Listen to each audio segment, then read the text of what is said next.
the world is inundated with horrific images of fire and explosions. The President of the United States holds a press conference and announces the start of the biggest and most ambitious project ever. It aims to save all the citizens from the impending disaster. Representatives of the media are very concerned. They've been given intelligence that engineers and scientists are being secretly kidnapped at night at a secret underground facility. That's one thing that can only be interpreted as, the government has already made its decision. They'll survive. The rest won't. A man starts waking up from cryogenic sleep in one of the bunkers, deep under the surface. He emerges from his pod, slowly regaining his senses, and moves to check the control panels and computer systems before going to awaken his partner. But his partner is awake and begging to be let out of his capsule. Once free, the man complains that his own sleep cycle was longer than his colleagues, shaking off the last traces of grogginess. He approaches the computers, performs a systems check, logs in to verify they are both alive, and checks the air quality on the surface. The results are disappointing. As in the previous cycles, the air remains poisonous. While they are studying the list of tasks that are planned for this short wake-up time,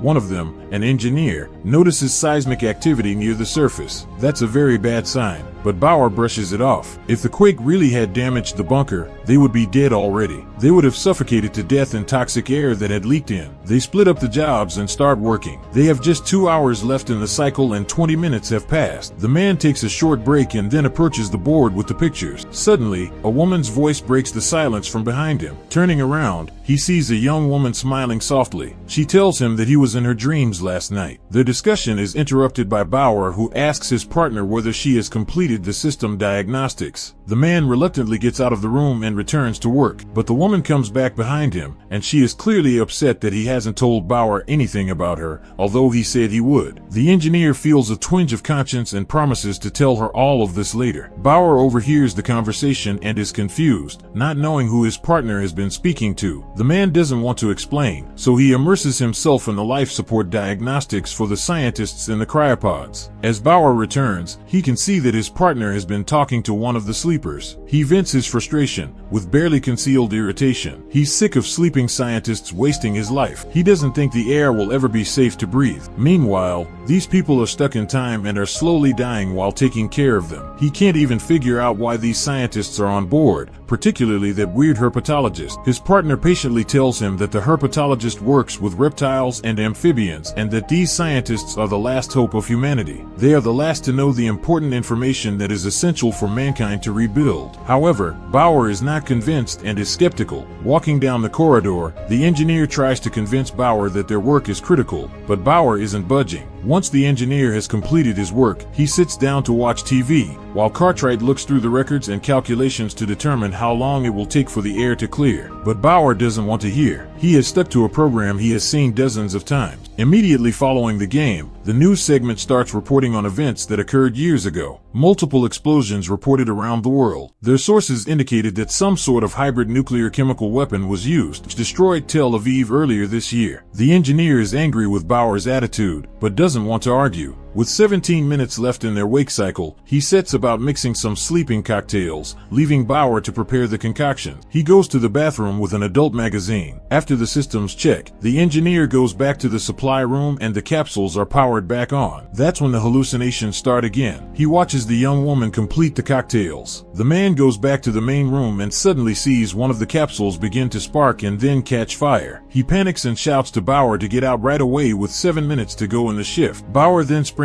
out with a fire extinguisher and they are able to extinguish the fire, but the capsule is destroyed. Bauer flies into a rage, blaming his partner for not thoroughly checking the systems. The lights are turned off and oxygen ceases to flow at that time. Their shift is over. However, to their shock, they are still able to breathe. Going through the documents, they discover a backup air supply unit and decide to find it. Armed with a flashlight, they locate the emergency valve for electricity and oxygen and open it, but nothing happens. The lights remain off and breathing becomes more difficult. Bauer thinks he is going to die and admits that he used to have a wife and 3 daughters. He was accepted for the program, which was for single people, but he lied. He didn't think the world would really end. All the rest are still up there, but he's trapped down here. Then the lights turn on, the ventilation system restarts and the timer resets. They have 2 additional hours to correct the issues. Sifting through all the documents, they try to figure out how to repair the capsule and find the part storage. Bauer is furious. The bunker was obviously hastily constructed, and there are numerous unfinished elements, but his partner finds another storage room on the blueprints of the bunker. Taking a risk, they decide to check it out. To get there, though, they'll have to break the seal on their compartment. They know opening the hatch will release some oxygen and cut down their time, but they go ahead and open it anyway. Bauer makes odd noises to frighten his partner as they pass through the new area. It cracked him up. They went into one of the rooms and looked around but could not find anything. They then entered the next room where they found a variety of crates. The engineer saw his imaginary girlfriend, Abby, near one of them and figured he should check it out. They discovered the components they required on the inside. The men then went back to the main hall, having taken everything. After fixing the capsule, Bauer volunteered to test it. His buddy was against it since it was his own chamber, so he felt he should be the one to test it, but Bauer insisted,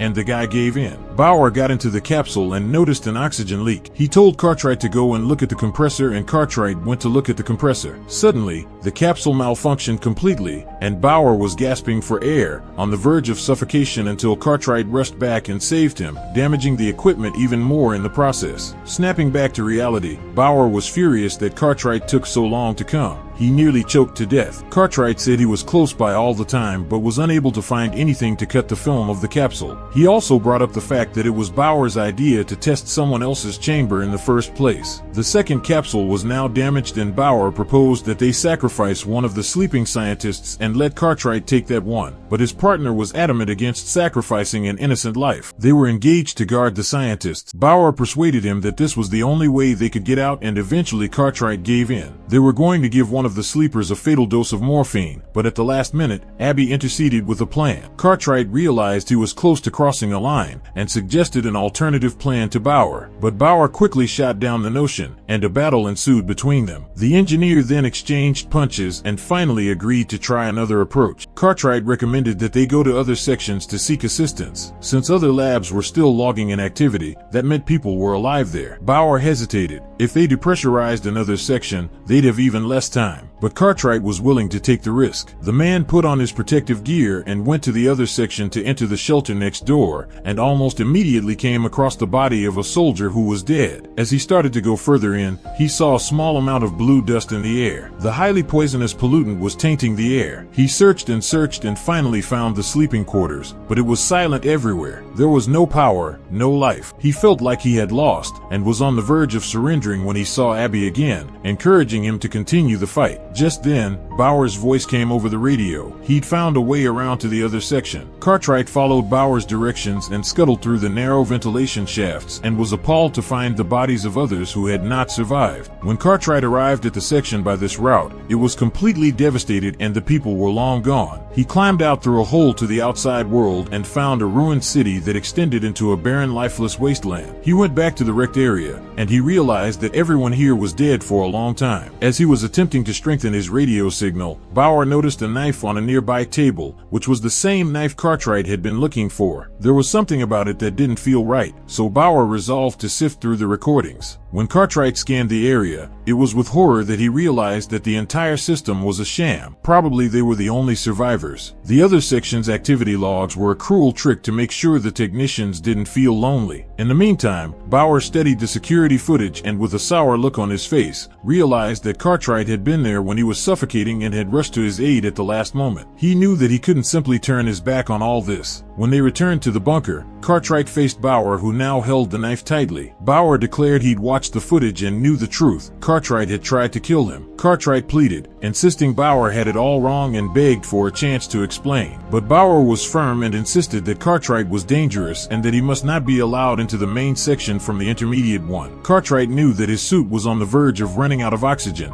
and that he was about to suffocate, so he made an urgent decision to find another way. Abby was there again, standing beside him. Crawling through the ventilation shafts, Cartwright listened over the radio to Bauer's angry accusations and threats. Bauer had been following him on the cameras, but at some point he lost sight of his partner. Seizing the opportunity, Cartwright went around the vents and entered their zone. He was relieved and set off once again for the main hall, but then a gunshot rang out overhead. Bauer had discovered a pistol and was prepared to take his revenge. Cartwright ducked into cover, apologized, and tried to calm him down, offering to make peace. Bauer refused. Seizing a moment, Cartwright quietly sneaked past and headed back to the main hall. There, he looked at the medical cabinet, and he was considering his options. It was then that Abby showed up once more. She pleaded with him to kill Bauer before he killed her, but Cartwright wasn't ready to give up hope. He felt there was still something he could do to make things right. Then, another shot was heard. Bauer fired a shot at Cartwright in the shoulder. A bloody battle ensued. Cartwright pushed Bauer out of the way and ran into the cryo chamber room. He dropped a little piece of paper out of his pocket. It was a picture of Abby lying in the sleepers in the cryopods that Bauer picked up. Bauer found Abby and threatened to kill her if Cartwright didn't surrender. With no other choice, Cartwright outsmarted him and injected Bauer with a lethal dose of morphine. Knowing it was his end, Bauer took his fate, bidding his loved ones farewell before falling unconscious. After 5 minutes, the power and oxygen went back out. Left alone, Cartwright headed for his cryopod. Eventually, the air at the surface was breathable once more. Everyone was awakened from cryosleep by the system. The old, worn-out Cartwright awoke and woke the others and saw Abby among them. Subscribe to watch more videos like this.